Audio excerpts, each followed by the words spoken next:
most of you guys, Jeff Hammerbacher doesn't need an introduction. He's a phenomenal guy. A little bit of background: graduated from Harvard with a degree in mathematics. Worked briefly on Wall Street for Bear Stearns.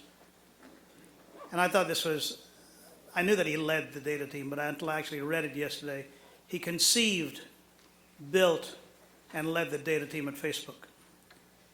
And then today, Jeff is the founder and chief scientist at Cloudera. And while doing that, an assistant professor at the Icahn School of Medicine and at Mount Sinai, where he's engaged in some of the most compelling and interesting work he's ever done in his young life, which he's going to talk about today. Ladies and gentlemen, pleased to present to you our distinguished keynote speaker, Jeff Hammerbacher, whose presentation is entitled Open Source Cancer Genomics. Thank you.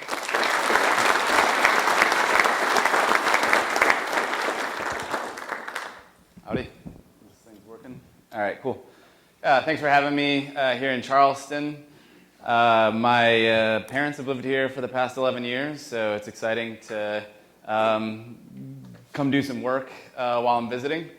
And when I looked through the agenda for the day, I thought there was a lot of talk on infrastructure, DevOps, software tools. So I thought I'd kind of push the talk a little bit further up the stack and talk about things at the application layer and give you all a flavor of how some of these interesting cloud infrastructure tools can be used to facilitate work in cancer genomics. So you guys just had lunch. This seems like a good time to hit you with some relatively heavy information. So sit back. You've got about 12 slides on not software, and then I'll start talking about software again. But I just need to set the stage for some of the work that we're doing up at Mount Sinai. And I promise you it'll come back to cloud infrastructure software once we get through it all. So the basic actor in biology is the cell. Each of us are composed of trillions of these. Within a cell, there are many subcompartments. The most important is the nucleus. The nucleus here, this is an interesting 3D rendering. Inside of the nucleus are a few dozen of these objects. These are chromosomes. They don't actually look like this unless the cell is dividing. They're generally much more just ribbons tossed around inside of the nucleus. So on each chromosome is made up of these strands of DNA. So everyone is hopefully familiar with DNA, the double helix, the fact that there are 4 different bases, A, C, G, T, and corresponding to these colorings here. And this code of bases, and each cell is going to have approximately 6 billion of these bases split across 46 chromosomes. And the reason why DNA is important is that it codes for proteins. So this is from Francis Crick, one of the discoverers of the structure of DNA. These are his original notes from 1956. I thought I'd go back to the primary source on the central dogma of molecular biology, which is DNA gets transcribed into RNA. So RNA is effectively a mobile copy of a subsection of the DNA that's present in the nucleus of the cell. And then once we have this mobile copy of a subsection of the DNA, that then gets translated into protein outside of the nucleus. And then the major actors of the cell are proteins. So the reason why cells do any kind of work is because proteins, these molecules that are made up of, in the same way that DNA is a polymer, it is a molecule which is made up of repeated elements, all which come from a vocabulary of 4 bases. Proteins are polymers, so these are sequences made up of amino acids, and there are 20 distinct amino acids. So as we represent them to computers, DNA is generally represented as a string with a vocabulary of size 4, and protein is generally represented as a string with a vocabulary of size 20. So this kind of arc here of DNA to protein is why DNA is interesting, because proteins are the actors inside of a cell, and DNA is code for proteins. So that's interesting.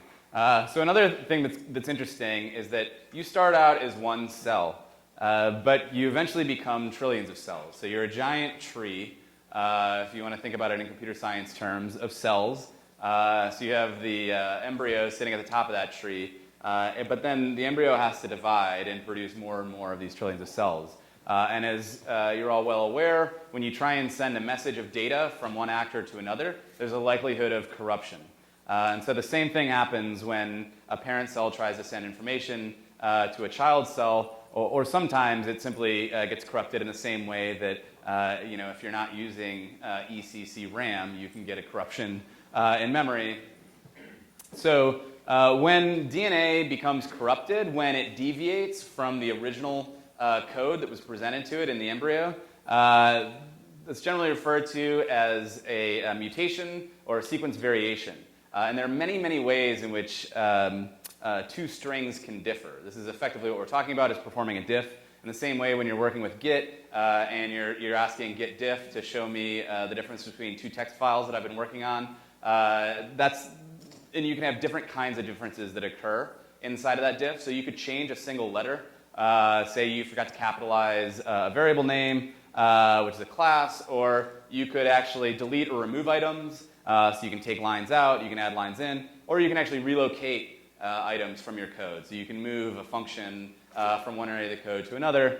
So all those same kind of diffs can occur in the string that is DNA.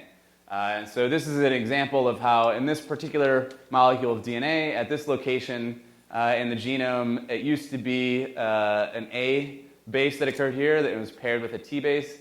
And now a single nucleotide polymorphism has occurred that has changed that A to a G and its corresponding partner to a C. So this is one kind of sequence variation that can occur within a strand of DNA. And sequence variation is interesting because this change in bases could actually alter the proteins produced by this cell, and hence the identity and actions of that cell. And this becomes problematic if the alteration in DNA, which results in an alteration in proteins produced by the cell, actually causes the cell to become a bad actor in a way that it just won't stop growing. And when cells accumulate enough mutations such that they start behaving in a way where they will not stop growing, we generally refer to that as cancer. And so this diagram is a diagram of a collection of cells, all of whom have normal DNA.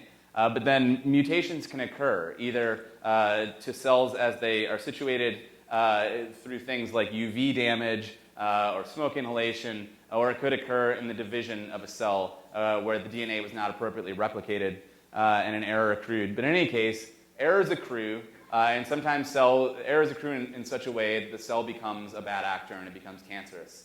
And eventually, because it's now growing out of control and replicating out of control, it will come to dominate its local area, and it will form a tumor. And within a tumor, if you look inside of it, each one of the cells is actually going to have a distinct set of DNA mutations. Not totally distinct, but again, it's a tree of cells, and each leaf node has a chance of deviating from its parent. And because it's cancer and a lot of the mechanisms of DNA repair are broken, it actually has a very good chance of deviating from its parent in distinct ways. So sometimes what happens inside of a tumor is you end up with a cell which has a distinct set of DNA mutations from the rest of the tumor, and it becomes a particularly bad actor.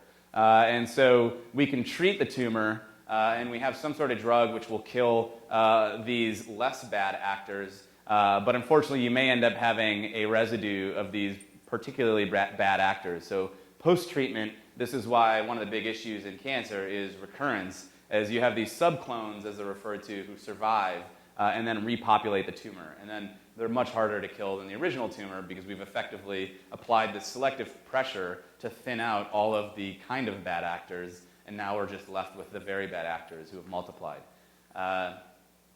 So that's about as much as you need to know about cancer and genomics to understand some of the work that we're doing. So now I'd like to talk about the therapeutic approach that we've been helping to facilitate at Mount Sinai. And we've been working in an area that is possibly hotter than cloud computing. So in the same way that there are conferences with tens of thousands of people who attend, to learn about all these new technologies, about how our computational infrastructure is changing. The same sorts of conferences are happening right now in cancer, discussing an alternative way of treating patients with cancer. And so the idea is, rather than targeting the tumor itself, you actually target the patient's immune system. And you try and perturb the immune system in such a way as to cause it to have activity against the patient's cancer. And this is such an interesting idea that Science magazine named cancer immunotherapy its breakthrough of the year in 2013. And it's such a big idea that there are companies, one of which is situated in Seattle, which has raised $400 million, and they're really nothing more than a service provider. So it may sound familiar. The cancer immunotherapy market and the cloud computing market are kind of equally overheated right now, and it's difficult for me when I'm moving between market segments to differentiate between them, because they all seem very, very similar. There's a lot of startup activity, a lot of venture financing, a lot of bold claims which sometimes aren't as substantiated as you'd like.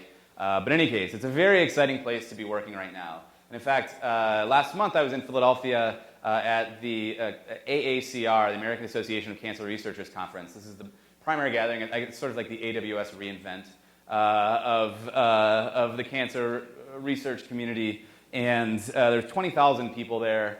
And at one of the sessions, the moderator stood up and said, if you're looking for the cancer immunotherapy session, it's every other session, except for this one. So it's really become a dominant research trend in how we treat cancer. So I thought it was something that might be useful for you all to know about. And there are a variety of ways that you can request that the immune system have action against cancer. And this is where it starts to get a little bit heavy. I'll explain this slide in further detail in future slides. I just want to hit you with the overview right now. So one of the approaches for asking the immune system to have activity against cancer, which is quite nascent and is very, very exciting, is what's called a personalized neoantigen vaccine. And this is an interesting use of the word vaccine, because before I started working in genomics, I didn't realize that vaccines could be therapeutic as well as preventative. So generally, when you think of vaccine, you think of getting some sort of shot that causes your immune system to build up its defenses against some disease that you don't want to get. But this is a vaccine which you get after you've gotten the disease, which will build up your immune system's ability to attack the disease and hopefully clear it from your system. So it's a therapeutic vaccine, and it's personalized. So what's really interesting to me is that you hear a lot about personalized or precision medicine, but really it should be called categorized medicine, because it's not personalized. It's generally taking characteristics, it's sorting patients into large categories. So for example, you may be aware of a treatment for breast cancer called Herceptin. And this is a treatment which looks for patients who have a high abundance of a certain kind of receptors on the surface of the cell, of the breast cancer cells. And they effectively categorize patients into high expressors and low expressors, and then they make the determination of what drug to give you based on that. So they're not personalizing it to you, they're just categorizing it to you. But the exciting thing about this particular therapeutic approach is that it's genuinely a new therapy is concocted for each individual patient. And the way that we do that is we take tissue samples of normal tissue and then the cancerous tissue. And so these tissue samples are made up of hundreds or thousands of cells, and we isolate the DNA and the RNA from those two collections of cells. And then we sequence that DNA and RNA. And this allows us to identify mutations which are present in the tumor cells that are not present in the normal cells. So we can see how your cancer has deviated from you. And so that list of somatic mutations, they're called, is the ingredients for your personalized therapy. That's number one. The second thing we do is we take what's effectively a barcode of your immune system. So everyone's immune system is different. This is why things like tissue or organ transplantation require very careful matching before they're performed, because most of our bodies are very unique and will reject organs or tissue from another person's body. So we perform what's called HLA typing to effectively read out the barcode of that patient's immune system. And then armed with those two pieces of information, the mutations in your tumor that distinguish your tumor cells from your normal cells, number one, and number two, the barcode of your immune system, we can now perform a predictive modeling exercise, and we're attempting to find regions of the cancerous tissue, the proteins expressed in the cancerous tissue, which may cause your particular immune system to get angry and attack your cancer. So we're effectively looking for so you've got a unique guard dog, and your cancer has a unique scent. So we're trying to find a particular scent of your cancer that's going to get this particular guard dog excited to go attack it. And we have a ranked list of those potential targets for your immune system, and then we synthesize those potential targets into a cocktail, and we mix it up with some things that just draw the attention of the immune system to the cancer, and we inject it into the patient. And this is a really exciting approach. And to help explain it a bit further, this cartoon, I think, is one of the most brilliant explanations of how the immune system works. So I'm excited to present it to you today. So I mentioned that proteins are the primary actors inside of cells. Now, every once in a while, a protein gets decommissioned, or garbage collected, you might say. And that decommissioned protein, so this is inside of a cell. So this is a diagram of how your body figures out that you have a bad actor inside of a cell. So if you have bacteria, or if you have a bacterial or viral infection, those are bad actors who generally act within your bloodstream rather than inside of cells themselves. And you have a whole arm of your immune system which clears those issues out. But cancer is actually a problem of cells, not the intracellular contents of your blood. So you need a component of your immune system which is going to learn how to kill bad-acting cells. And this is how it learns. So it takes these proteins that have been selected for garbage collection, and so the garbage collector here is called a proteasome, and it's going to chop up the protein. So proteins are generally sequences of hundreds or thousands of amino acids. Peptides, you can just replace in your mind with substrings. Peptides is just, scientists gave it a different name for when you have a subsequence of a protein. So the peptides are just small, short sequences of amino acids. So proteins are hundreds or thousands of amino acids. Peptides are maybe a dozen. So you take this subsequence of the protein, and you selectively pull some of those subsequences out, and you present them to these actors of your immune system. So when I said that every immune system has a barcode, what I meant was every immune system has a different MHC protein. And so this waiter here has a different taste in every individual. And so depending on the taste of this waiter, he's going to select some of these peptides and present them on the surface of the cell. And so these guys, these COPs, these are the actors of your cellular immune system. So these are T cells. Specifically, these are cytotoxic. Cyto means cell. Toxic means kills them. So cytotoxic T cells are swimming around your bloodstream, billions of them, and they're inspecting cells all day long. This is occurring. So your T cells are going to take a look, and it's going to say, hey, so this waiter who's presenting me with this chicken leg, do I recognize this chicken leg as something which is indicating a bad actor? And if so, I'm just going to kill this cell. So that's how your cellular immunity works. It subsamples proteins, it chops them up into smaller peptide sequences. Your particular MHC class 1 protein will bind selectively to a subset of those peptides, and then it swims to the outside of the cell, and it presents what's happening inside. So you can think of this as a way as subsampling the protein activity of a cell and presenting it to the outside world. And so every once in a while, your T cells get angry. So the goal of this pipeline is to find proteins that are present in cancer cells that are not present in normal cells, and then to find within those proteins subsequences or peptides which are likely to bind to your particular MHC molecules and then ultimately generate immune activity for your particular cytotoxic T cells. So that's the goal. The first thing we do is we isolate proteins which only occur in cancer cells so that we can have specificity. And then we isolate the peptides within those proteins that are uniquely recognized by your immune system as potential signals of this cell being a bad actor. So our particular vaccine consists of what we call synthetic long peptides. So we actually generate these peptides. So you can think of us as a chicken leg production factory, I guess. So the therapeutic approach is to make a bunch of chicken legs and shoot it into people. And hopefully these chicken legs will be perceived as bad actors by your immune system and killed.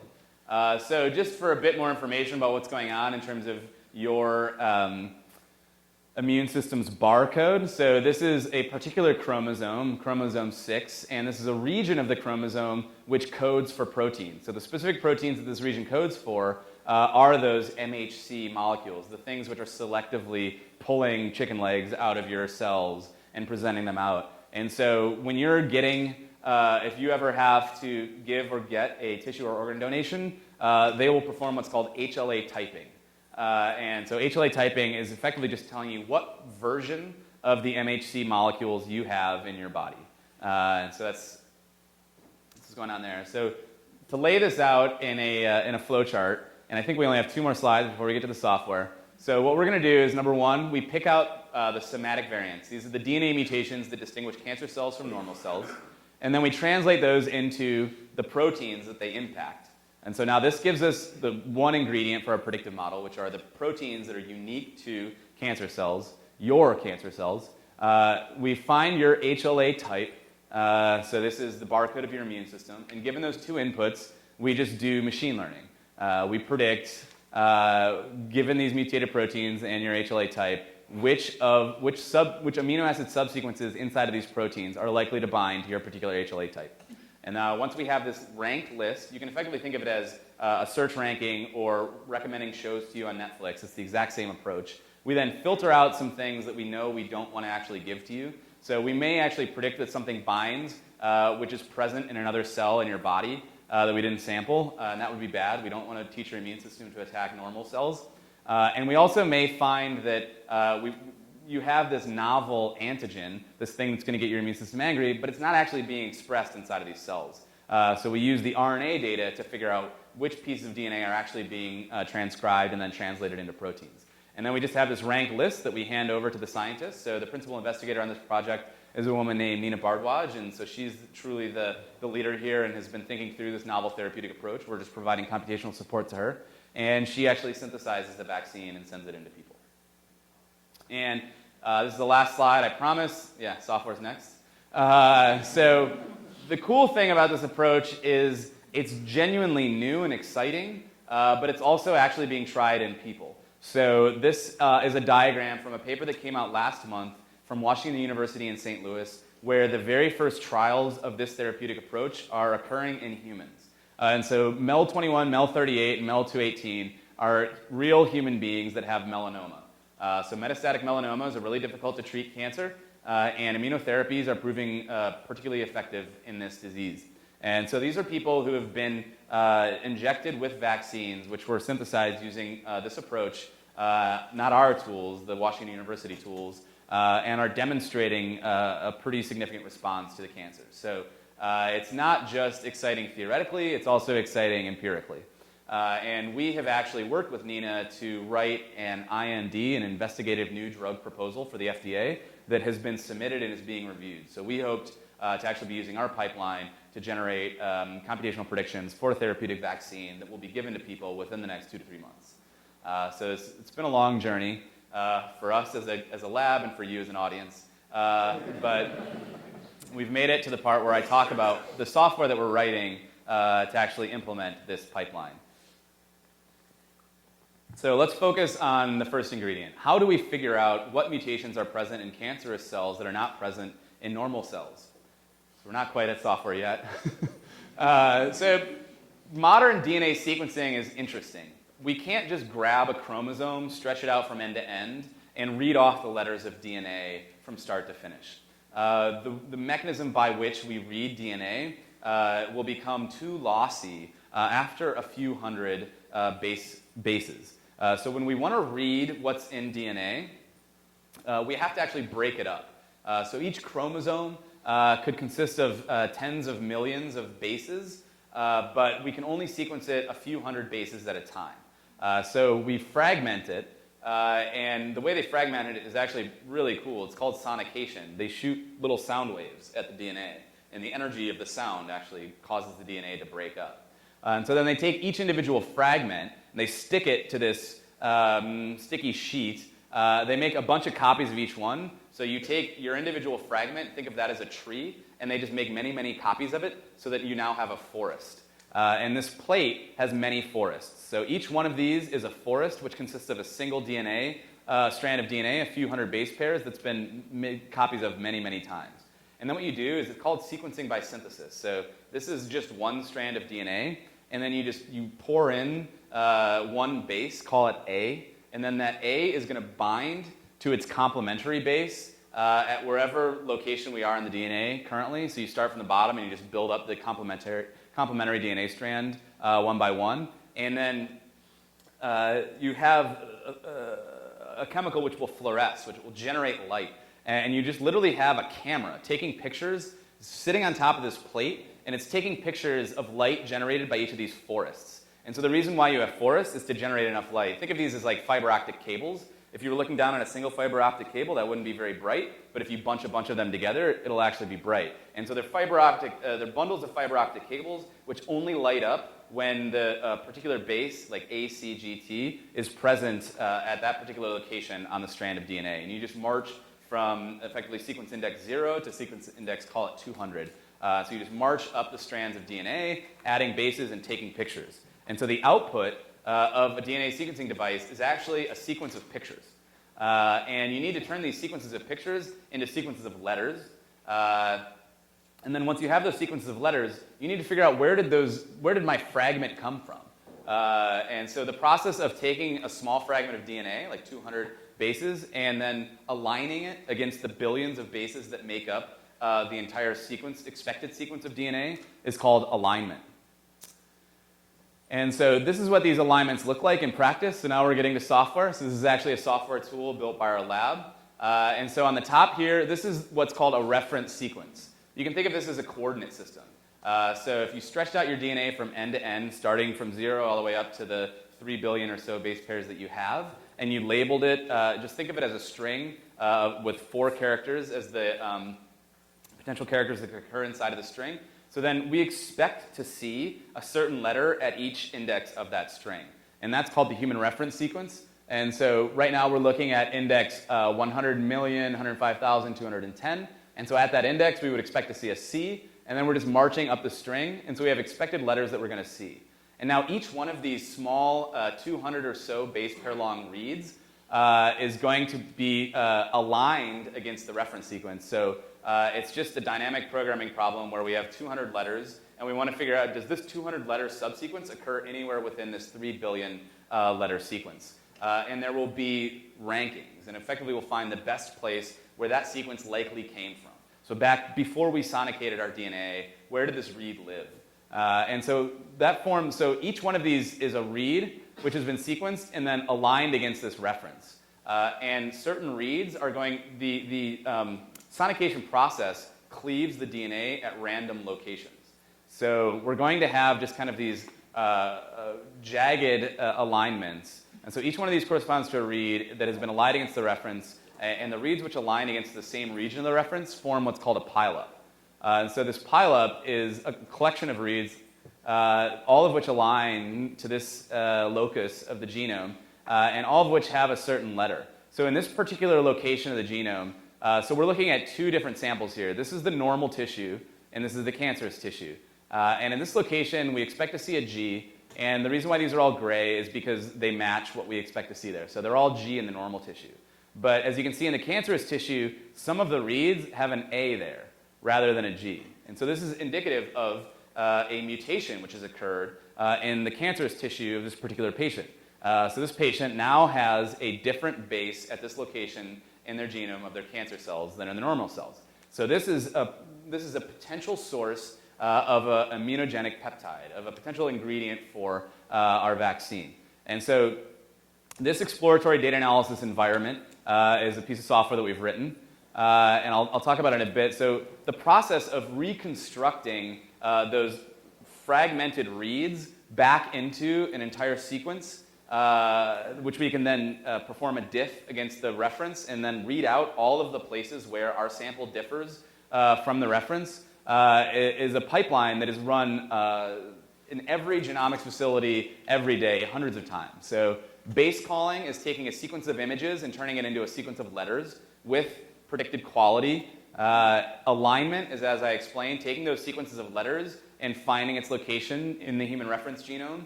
Variant calling is then taking these pileups and determining when you have something which is different from what you expected to see in the reference. And then filtering and annotation is taking that list of variant calls, figuring out which ones you feel confident in, and then annotating them with information about their potential functional impact. So this is a pipeline which we're running every day in software. And the way you get better pipelines is not dissimilar from how you get better predictive models in the consumer web domain.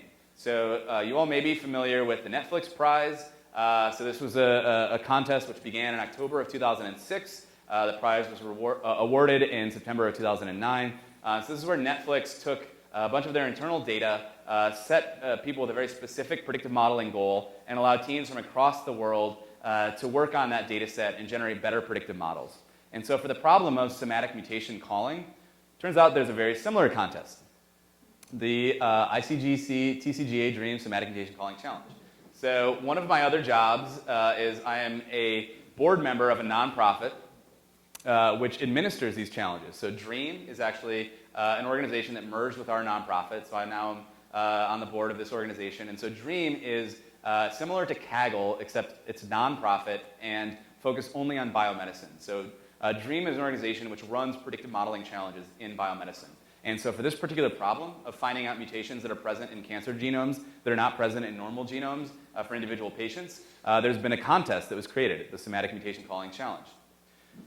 And I decided that our lab should participate in this contest.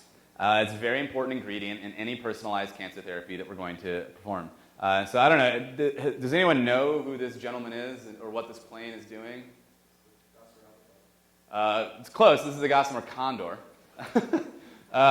Slightly given away by the JPEG name, but I will give that credit. So this is a story that I tell our lab repeatedly because it's how I think is the right way to approach contests like these.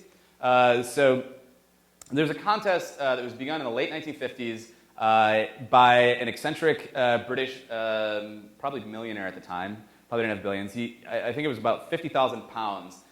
So he was going to award this to any human-powered aircraft that can complete a 1-mile obstacle course of his design. And people tried for years, so it took over a decade until the prize was awarded. And so people were trying on all different designs of planes that might be able to complete this designed obstacle course that were powered only by humans. And so one competitor, Paul McCready, decided that the right approach was not to solve the problem of how do I build a human-powered aircraft which can navigate this obstacle course, but rather the right problem to solve was how do I build a human-powered aircraft that can be rapidly reassembled when I crash it and fail at trying to navigate this obstacle course. Because you only have to pass it once, but you're going to fail many, many times on your way to actually passing it. So being able to try out new ideas and to iterate faster is kind of a fundamental notion of consumer web. In the consumer web. And so when we set out to work on this problem of somatic mutation calling, I thought it was very important that we not just work on building a better somatic mutation caller, but we actually work on tools that would allow us to iterate faster so that we could try new ideas out. So we're getting to software. So these are open source projects. So Hammer Labs, our GitHub organization. These are software projects underneath it. You can go check out the code. It's all Apache 2.0 licensed. Everything I'm going to show you today is Apache 2.0 licensed and available and developed in the open. So we're not throwing code drops over. We're using the issue tracker. We're doing code reviews. You can see the patches as they go in. So the first thing that we did is we knew that we had a complex sequence of tasks that had to be performed to generate a list of somatic mutations. As you're going to recall, there's base calling, there's alignment, there's variant calling, and there's annotation. And actually, that was a simplified diagram. Each one of those stages consists of many stages. So one of the first things that I knew we would need is a workflow management solution, which would allow us to encode all of those complex sequence of tasks in one place, so we could just press one button. So we'd make a small change, press a button, and it would run the entire pipeline for us. So this is a common, Yahoo Pipes is a good example of something which implements this. In the Hadoop ecosystem, we have many tools, Luigi, Uzi, Azkaban. So everyone has to do workflows. In fact, I wrote 2 or 3 of these when I worked at Facebook. What made it different is that we chose to implement, so Ketru, short for keeping track of experimental workflows, is our workflow manager. and BioKepi are bioinformatics catch-through pipelines. So this is the workflow manager. These are particular workflows that we use to do bioinformatics.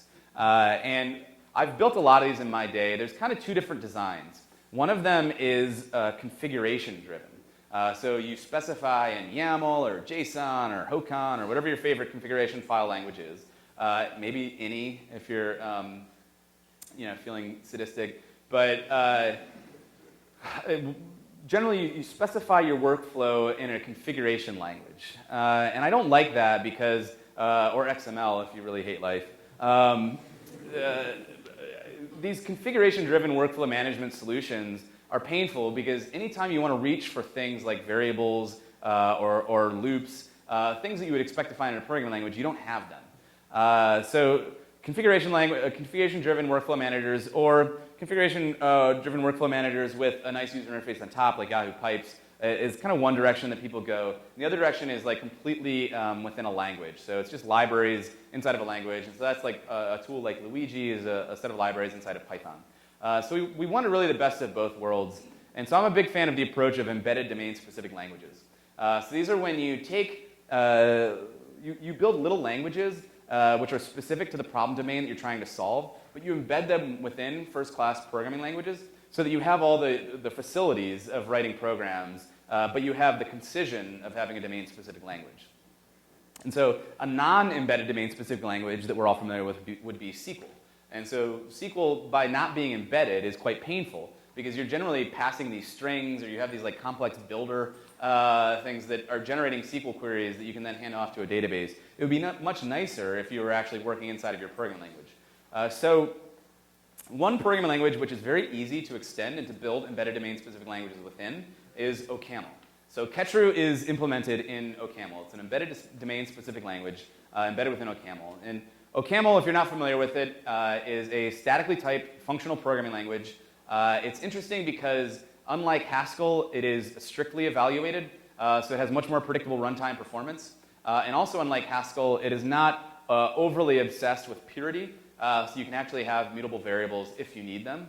And so within the domain of statically typed functional programming languages, you have OCaml, you have Haskell, but you also have tools like F#, which is hosted on the Common Language Runtime and the Microsoft ecosystem, and you have Scala, which lives on the JVM. And so we looked at all four of these different languages, and we really felt OCaml was the best fit for our needs. And I highly encourage you, if you're not writing code in OCaml today, to pick it up. There are a lot of fascinating projects which have used OCaml recently. So you may be familiar with Flow, the static type checker for JavaScript that Facebook released. That was implemented in OCaml. So very specific to the interests of this audience, there's a project called Mirage OS, which is implemented in OCaml, and it's implementing the idea of unikernels. So unikernels are really, the short way that I explain them to people is it's like extending dependency management through your operating system. So that when you compile your machine image, you're only compiling in the system calls that you use inside of your operating system, and so you end up with a machine image which is much, much smaller than something like, so these tools like CoreOS, they're interesting and they're trying to build this minimal operating system, but what I like about Mirage is it's just taking these techniques that have been used in managing libraries of userland applications. So when you write a Java program, you're not pulling in all of Maven's libraries. You're only pulling in those that are used by your program. It's the same idea, except pushing it all the way down to the operating system level. And so you end up with these purpose-built unikernels, which are much, much smaller than anything you can get when you're actually compiling in an entire operating system into your image. And it allows you to be much more clever about how you spin up and spin down these unikernels. So if you're interested in cloud computing and you're interested in kind of what's next after containerization and minimalized OSs, I highly encourage you to check out what's happening in the Mirage project. And what's interesting is that the people who are working on the Mirage project are at Cambridge, where Zen was invented. And so it's the same team that came up with the Zen hypervisor, which really powered the last 10 years of cloud computing with Amazon Web Services. So fairly credible source of software when it comes to cloud infrastructure. Another tool that might be interesting for people interested in cloud computing is Frenetic. So this is a research project which is coming out of a variety of labs, one at Cornell, one at Brown. And so this is a embedded domain-specific language for software-defined networking. So it allows you to specify policies in a much more concise fashion for software-defined networks, and it too is implemented in OCaml. And the frenetic developers are not just interested in software-defined networking, they're actually now extending these ideas to specifying policies for all of cloud infrastructure. So OCaml is really driving some of the most interesting projects in cloud computing, but just in software in general. And our small little workflow manager I would not include in those, but I think it is very useful. So this is an example of code. So this is just basic OCaml. So these let expressions are variable definitions. This is a function call, and these are named arguments to functions. And so what we're doing is exactly what I showed you in that diagram, except we're doing it in code. So when I talked about alignment, the alignment is actually happening. Let's see. So this is the program which is doing alignment, BWMM, and this is our domain-specific language. So these little forward arrows are indicating that this runs first, and then this runs, and then this runs, et cetera. So this is a very, very simple pipeline. You can imagine that these, at Facebook, we had pipelines that were thousands of steps and very complex directed acyclic graphs that we needed to keep track of. And they've gotten equally complex here, but I wanted some code that I could put on the screen. So this is the domain-specific language. This is the language it's embedded within. And so this is running that pipeline that I talked about where first we run alignment, and then we run some variant calling here, and then there's some annotation which happens after that. So that's one piece of software that we've written that I think is quite nice and has some applications to cloud computing. And it allows us to cycle faster. The next tool that's going to allow us to cycle faster is a user interface, so an exploratory data analysis environment that's going to allow us to inspect the results of our somatic variant caller. So you can imagine that this is sort of a data visualization tool that allows us to read out the black box of our last flight and figure out if what we did was improving things or making them worse, et cetera. And so these are, it's going to be hard to tie this one back to cloud computing, so bear with me. These are JavaScript tools and some server-side logic for an exploratory data analysis environment that's specific to genomics data. But we've done some interesting things inside of this. So this is an old screenshot of it before we got our UI UX designer. She just started 2 weeks ago, so bear with us. It's going to look a lot nicer. But effectively, it's just a tool for exploring tabular data sets. So these are rows, these are columns. You guys have probably worked with tabular data sets in your day. So we did a couple of interesting things with this project. The first thing that we did is we put in a query language. So if you've used Jira for issue tracking, you may have seen JQL, their Jira query language, which allows you to author SQL-like queries over tabular data, where in their case, the tabular data, each row is an issue, and each column are features of that issue, like version that it affects, or component, or priority, or date it was filed, et cetera. So we shamelessly stole that idea. And we implemented a SQL-like query language for filtering and sorting tabular data in the browser. And so there's a lot of fun things that we did here, including type ahead for auto-completing some of these queries. But I find that this is a much faster way to narrow down the set of data that I'm looking for when I'm working with tabular data than, for example, if you were doing this in Excel, the way you would do it would be like right-clicking on one of these columns and clicking sort, or like putting a filter condition on one of these columns. It's all very clunky and mouse-driven, and I'm very keyboard-driven when I'm working with large data sets. So I think that was one interesting thing we did with this user interface. Another interesting thing that we did with this user interface is we put in collaboration facilities. So each one of these rows you can comment on. And so you can have a sequence of comments, and then we have a nice little news feed where we can see. So what we found in practice is people were taking this tabular data, they were pasting it into Excel, and then they were had a notes field, and then they were collaborating by just all typing stuff into the notes field. And so we thought, let's keep people inside of the web browser where they're spending all their day anyway on social media, and occasionally when they flip over a tab to do some work, they don't have to actually go all the way to Excel. They can just stay within their browser and comment on these variants. And so the third thing that we did that I think is pretty interesting is this pile-up viewer. So I mentioned before that each one of these is a read. So this is a short subsequence of DNA that we've figured aligns to this location in the reference. And then there are many of them which align to this location. And then to do variant calling, we look at each location and we see, like, for example, this is probably a T in the somatic tissue versus the normal tissue.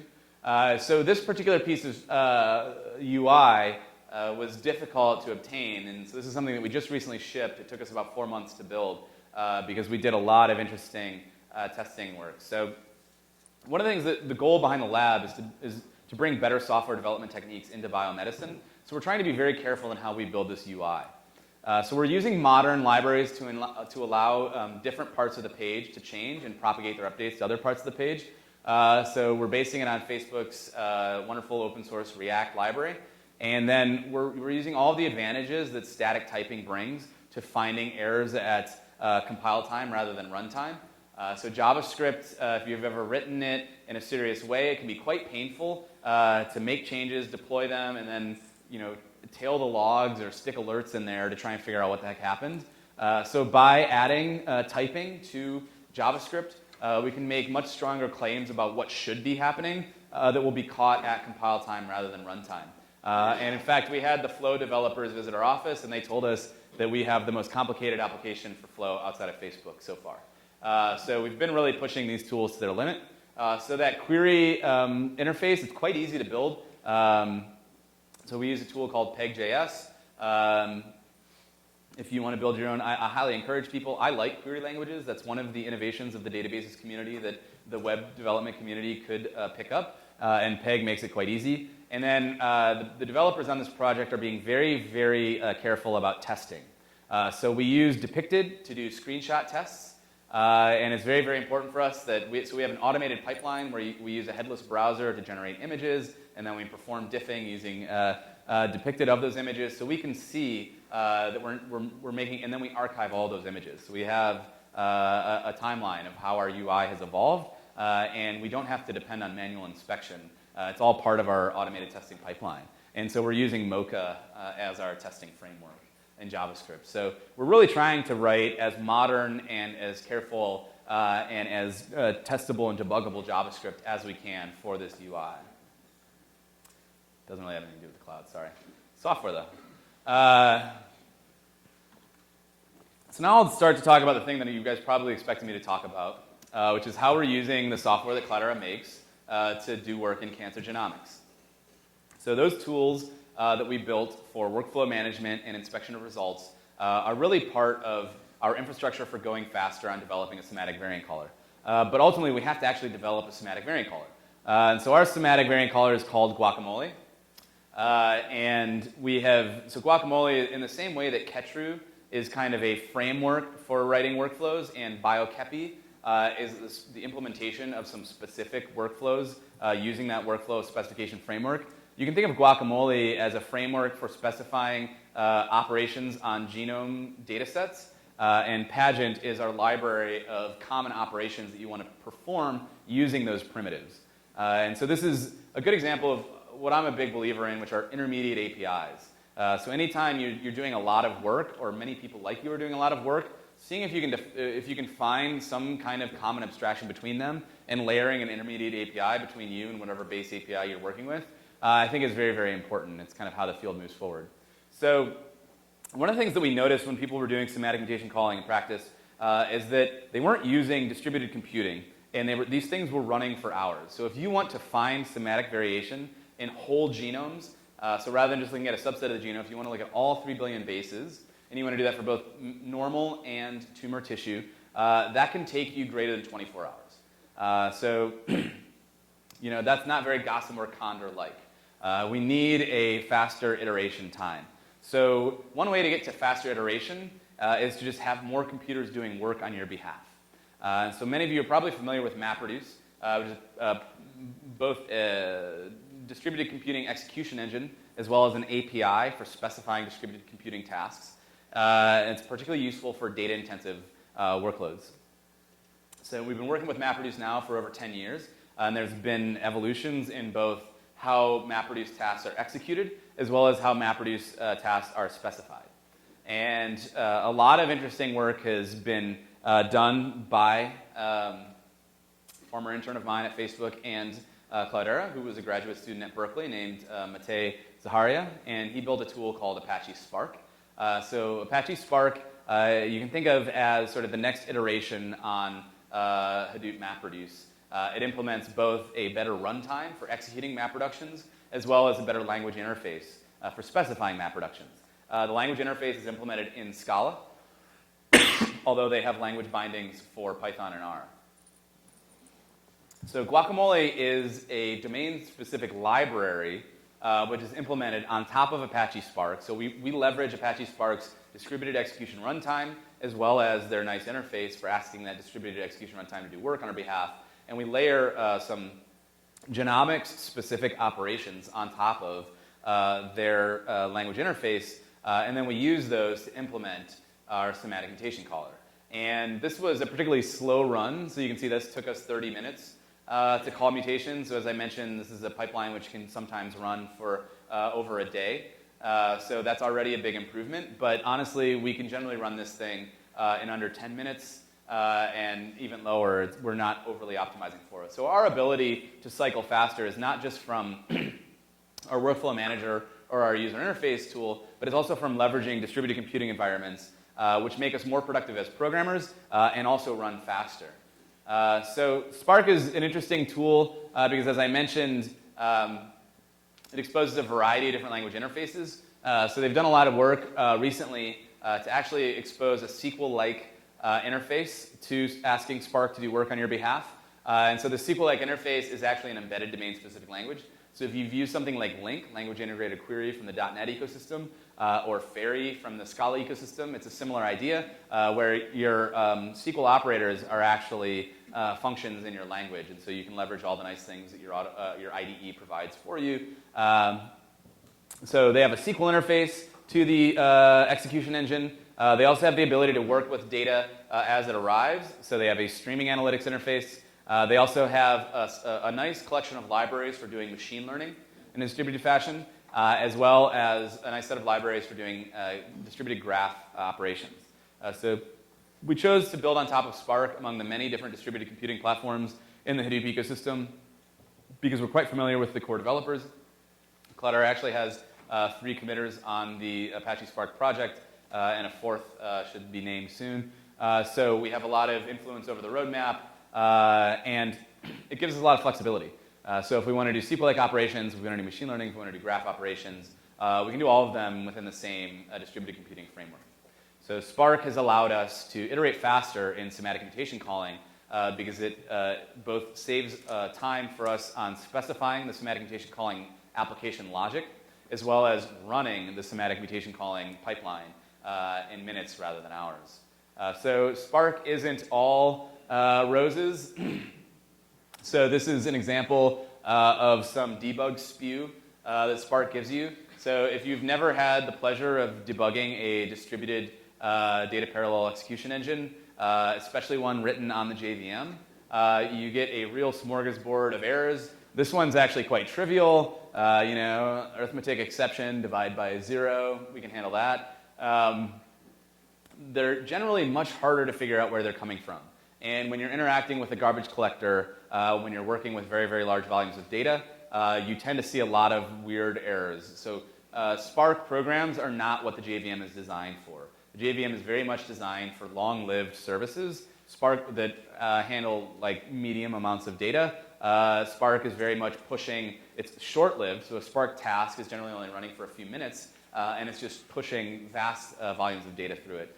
So it's been pretty painful to debug and to get this to run in a stable way. So I will say it has saved us time in program specification and runtime when it actually runs. It has cost us a lot of time in debugging and getting it to actually run. So actually the most popular open source project that our group has built has nothing to do with bioinformatics. It's called Grafana Spark Dashboards. So if you guys have ever done monitoring of distributed systems infrastructure, you may have used tools like Ganglia to monitor what's happening on all your servers. Grafana you can think of as kind of a next generation version of Ganglia, and it just so happened that one of our developers working with Spark picked up Grafana And so he spent a lot of time instrumenting Spark to emit metrics that would be useful to understand what the heck is happening and why we're getting spew like this. And also designing user interfaces to visualize those metrics. So this is an example. So one of the issues you run into is if you have a 100-node cluster, you have 100 JVMs running. How do you figure out which one is garbage collecting at any one time? So this is an example of our dashboard built using Grafana, which we're looking at 8 nodes and the garbage collection performance on each one. But somehow we need to see 100 of them. So we've been working on new ideas for how to visualize what's happening. And we couldn't really get them done from within the Grafana ecosystem. So we have, as you can see, these are private projects right now. We're hoping to release them in the next few weeks. So these are tools that we've built where we're actually streaming metrics from running Spark jobs into MongoDB. And then we've got a UI built with Meteor, which will display in real time what's happening inside of your Spark jobs. So we should have a blog post on that soon. And as I mentioned, this was a very, very popular blog post. The author was invited to speak at various organizations around the world. He's actually speaking at Monitorama in Portland, which some of you may be going to about this. So we're probably best known among the cloud development community for our ability to monitor our Spark jobs. We probably have the most sophisticated monitoring of Spark jobs of anyone in the world. So if you're running Spark and cursing at it for failing, you might want to talk with us and try out some of these tools. So I'm now going to shamelessly plug some software that we build at Cloudera, because as far as I can tell, that's what I'm supposed to be doing here. So I think a lot of people still have this conception of the Hadoop ecosystem as hard to use, forcing you to write Java. It runs in batch, not in real time, et cetera. But with tools like Spark, we see latencies, and especially with Impala, which is a distributed SQL query engine that we've built at Cloudera and made open source. Impala has millisecond level latencies. Spark has second level latencies. So it's really an outdated characterization of the performance characteristics of the Hadoop ecosystem. And then I think most people don't realize that you can use Hadoop today without writing any code. So this is how you would interact with Spark using Cloudera's Hadoop infrastructure. So Hue is our open source Hadoop user environment. It's a web UI for interacting with a lot of the Hadoop ecosystem tools as an end user. And there's a lot of interesting interfaces built into Hue. So this is a notebook interface. So if you've used tools like IPython Notebook, which is now known as Project Jupyter, or Mathematica, you may have become familiar with this notebook interface for doing data analysis. So we've built one of these into Hue. And so this is how you would generally interact with Spark. So in this particular case, they're using PySpark, the Python interface to Spark, as you can see here, this Spark Python. And they're running some Spark code, and then you hit play, and you get the output down here. You can also use this notebook interface to run Impala queries, so that's the Impala logo. So this is a nice new interface in Hue for doing data analysis where you're not sitting inside of an IDE writing Java code, you're sitting inside of a web UI writing higher level language code like Spark, like PySpark or SQL. And as you can see, it has these nice embedded data visualizations as well. So this is all open source. You don't have to pay us to get access to this. It's quite nice for interacting with Hadoop. There are other basic tools that exist inside of Hue. So if you just want to browse what's on your Hadoop distributed file system, they've got a nice little web UI for that. If you're a big user of Impala, it has a dedicated Impala query editor. So this is the primary database that I use for my analytics today. And it has a nice embedded data visualization here. So the notebook environment is nice, but for those of you who've been working with database UIs for a long time, like Toad, this will feel very familiar. So you browse schemas over here, you write your SQL over here, and you look at the results down here. Pretty much like every other SQL editor you've used. And if you're a big fan of Splunk and you use something like Logstash or Kibana, Hue has an equivalent UI for our search offering. So if you aren't aware, Cloudera employs both Mark Miller and Yonik Seeley. So Yonik created Solar, and Mark and Yonik created together Solar Cloud, which is the distributed implementation of Solar. And so while Elasticsearch, I think, is generating a lot of traction in the developer community, if you actually have to run something at scale, for those of you who've read Call Me Maybe and their evaluation of Elasticsearch, you'd be much better off using Solar Cloud. So we made a big bet on this as our distributed search index solution. And Hue includes these very nice UIs for building Splunk-like or Kibana-like dashboards on top of Solar Cloud.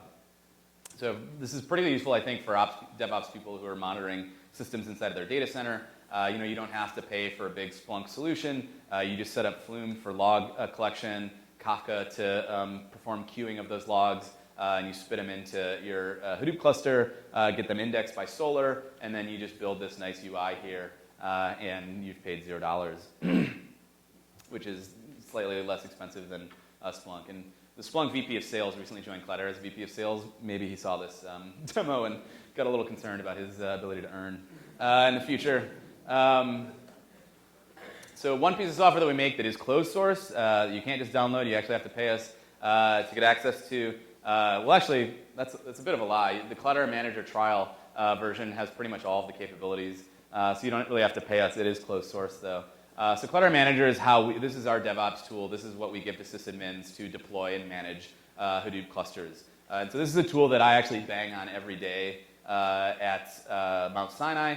It's really nice. So it has this nice charting library where you can see what's going on here in terms of this is our disk I/O, this is CPU consumption, et cetera. It has a nice list of services that are running. So if you haven't been keeping up with the Hadoop ecosystem, it's kind of crazy out there. I think we ship something like 17 different open source projects now in our distribution for Hadoop. So it's really gotten a little out of hand. And as a cluster administrator, if you're trying to manage those with just something like Ansible or Puppet or Chef without any kind of user interface, or you're trying to pipe it into a standard user interface that doesn't know about all the weird particulars of Hadoop, you're going to be in a lot of trouble, I think. So some of the nice things that this includes, we do audit logging for some security purposes. We have something we call backup and data recovery, which you can use to schedule backups to different clusters. And then you can't see it here, but if you click on diagnostics, there's a really nice log centralization and search feature. And that's probably the one that I use the most. So rather than having to go and get all the logs that are running on my 100 nodes and figure out where the error was, we're just automatically, so that thing that I told you about Splunk replacement, we've built that into our solution, and we're actually indexing all of the logs that are generated by Hadoop-specific daemons and centralizing them in one place and making them accessible to search. So that's pretty nice for us. And then our most recent proprietary software offering is called Cloudera Navigator. This is our data governance UI. So if you've gone past system administration and now you have to actually govern how people are using the data, so that is access control, auditing, authentication, lineage capture, metadata search and analysis. Cloudera Navigator has a lot of that built in. So lineage is really nice. This is an example of a database and then various queries that are being run on that database, and then the tables that result from it. So this is a really nice way to keep track of, hey, where does this table come from and who wrote the query that generates it. So we have automated lineage capture. We just hoover up all the log files that are coming out of the various Hadoop ecosystem tools and parse them out and generate this. We also have something that I find really nice is the ability to annotate data sets. So in the limit, most Hadoop clusters tend to incomprehensibility when you walk up to them and you try and find the data set you're looking for. So probably heard the expression that data is a gas. It expands to fill any container you put it in. So if you have a 3 petabyte cluster, all of a sudden you have 3 petabytes of data. Even if before you had a 3 petabyte cluster, you had 10 terabytes of data, which is kind of how things went for me at Facebook. So you really want the ability to curate the data that people are putting in Hadoop clusters so you can remember what it was and how you plan to use it. So we have the ability here to just do unstructured text documentation of data sets. You can also do tags, where you can just have structured tags that you put on things. And then we feed all that into a Solar index, and so you can search it up here and just do faceted search like you would like on LinkedIn or Amazon when searching for a product. The last product I'm going to plug from Cloudera is something we call Cloudera Director, and this is directly relevant to the topic of this conference. So Cloudera Director is our tool for managing cloud deployments of Cloudera software. So Cloudera Director allows you to set up both a provider interface. So this is you're a sysadmin, you're managing the Hadoop clusters that are deployed inside of your organization. Generally, there are many. So this allows you to do things like account management, chargebacks, quotas, allows you to do analytics on usage, et cetera. And then there's also a consumer interface. So this would be like your AWS dashboard. This would be what the users, the consumers of your Hadoop clusters inside of your organization would see. So they can see like, oh, what's my bill look like? How much am I using? Can I sign up a new person from my team, et cetera? So Cloudera Director, and it's cloud agnostic. So right now, the AWS deployment is the most sophisticated. We have an open source implementation of Director on OpenStack, which is on its way, and VMware, I believe, is done internally at Cloudera. So the idea is you can have multiple Cloudera clusters, which might be managed by Cloudera Manager and governed by Cloudera Navigator, and they could be on multiple different backend cloud providers. And so we see this a lot inside of our bigger customers, where they want these like line of business clusters that they can just spin up, and they want to use public cloud resources for that. But then they have some enterprise-wide cluster that they actually want to pay for the hardware and manage themselves, because the cost of the cloud is still bonkers. I really don't understand why people, and to this day, I look at what we pay for Amazon Web Services, and I think, why don't we just own these servers? Like, no one has convinced me yet that the cloud saves money. In any case, if you want to do that, good for you. We have software that helps you do that. So this is an example of the UI for Cloudera Manager. So this is the provider UI. This is what you can see if you're actually administering your clusters on behalf of your organization. So you can group clusters into environments. So you have your marketing environment, your analytics environments, your test environment, and then within an environment, you can see each individual cluster. And so you can see you can run different versions of CDH on these, which is really useful in your test environment. You can see exactly which services you've deployed, so you know what's running for people. So this is a nice tool that I think has really made the lives easier for a lot of our bigger customers who run a lot of cloud and internal services. And the thing that I'm most proud about with these tools is that, so even though they're closed source, we do expose APIs and have example client libraries for these APIs in both Java and Python. So if you're a Cloudera Manager user or a Cloudera Director user and you're like, well, I like to manage my whole infrastructure with Puppet or with Ansible, that's fine. You just have Ansible or Puppet call out to the APIs that these things expose. And it's shocking to me how many people don't realize this exists. And so I was actually just in a company last week where they said, oh, we didn't use Cloudera Manager because we wanted everything to be managed with Ansible. And I was like, well, okay, you just redid a lot of work that we did, because you can just call things like deploy in our Cloudera Manager API, and we're handling a lot of that gunk underneath the hood for you.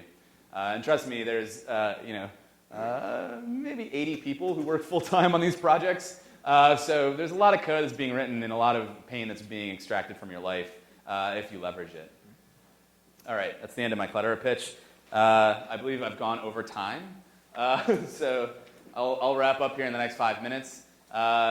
So one of the nice things about working on semantic variant calling is that there's a lot of existing data that we can work with. So the contest that we participate in provides validation data sets that we can use to improve our predictive models. But there's also been this multi-billion-dollar program called the Cancer Genome Atlas. And this is a diagram of how these tissue sample sites, so there are sites all over the country who are collecting normal and cancerous tissue from cancer patients, and then they're passing it through their sequencing facilities and generating data that they then put into, okay, so this is the data collecting sites. So they stick it into these tools. So CG Hub is a multi-petabyte collection of cancer genomics data that is accessible to anyone who fills out their data use agreement. So it's really exciting. If you want to go play with petabytes of cancer genomics data, all you have to do is go through this data use agreement process where you say, basically, I'm not going to use this for nefarious purposes, and then you can start downloading and working with cancer genomics data, and you can use the open source software that we've made available to do your work. So the last project thing I wanted to talk about doesn't have a lot of applications of cloud computing, but we do a lot of machine learning in our lab as well. So this MHC class 1 binding prediction problem, it actually looks a lot like the Netflix prize. So on your rows, instead of users, like in Netflix, and on your columns, instead of individual movies. So the Netflix prize, the goal was to take a matrix of users and movies, and a subset of the cells in that matrix, so you pick a movie, pick a user. If they've watched the movie and rated it, you actually have a value inside of that cell. But for many of the cells in the matrix, you don't have any value. And so it's really what would be termed a matrix completion problem in machine learning, where you want to take the cells that we have values for and use them to impute the values of the cells that you do not have values for. So it turns out, if you look at MHC binding prediction, so if you remember, MHC is that chef sitting there looking at drumsticks. For MHC binding prediction, your rows are, well, waiters, I guess, not chefs. So your rows are waiters, so they're MHC molecules, and your columns are drumsticks, or short peptides. And we have the tools to generate measurements of how tightly a particular MHC molecule is going to bind to a peptide. So we can fill in a subset of those cells. But there are many, many of those cells. So in terms of rows, there's on the order of 10,000 different MHC proteins. So there are about 10,000 different kinds of immune systems you could have. And then in terms of the columns, there's 20 to the 9, right? Because these are 9 amino acid long peptides. There are 20 potential amino acids. So that's a really big matrix to complete. So a lot of the same techniques that you can use in the Netflix prize can be used in this. And in fact, there's an open data set. In the same way that Netflix made their data available, there's something called the Immune Epitope Database, and they make this matrix, the measurements that have been performed, available to you. And they're actually running a contest. So in the same way with somatic mutation calling, we have a contest we can compete in. There's also a contest we can compete in for binding prediction. And our work in this domain is also open source. So we've made this work happens inside of the Pi data ecosystem. So if you guys are familiar with tools like Pandas or Seaborn for data visualization, or Jupyter, as I mentioned, which is a nice notebook interface, or scikit-learn for machine learning libraries, we're leveraging all these tools to facilitate our work in this predictive modeling challenge. So I thought about concluding the talk with some photos of actual cancer patients and what their tumors look like before and after treatment with immunotherapy. I decided it's a bit grisly, and that's not really what you signed up for today. But if you take anything away from today, just know that better open source software for cloud computing infrastructure is very, very important to solving real world problems like curing cancer. And whether you're developing front-end software, you're doing data science, you're doing DevOps, you're doing distributed data management, all those tools can be composed to build solutions for very critical problems that the world faces in cancer. So, please continue the work that you're doing and pay some attention to some of the downstream applications because hopefully I'll be able to leverage some of the open source software that people in this room generate to facilitate our work in curing cancer.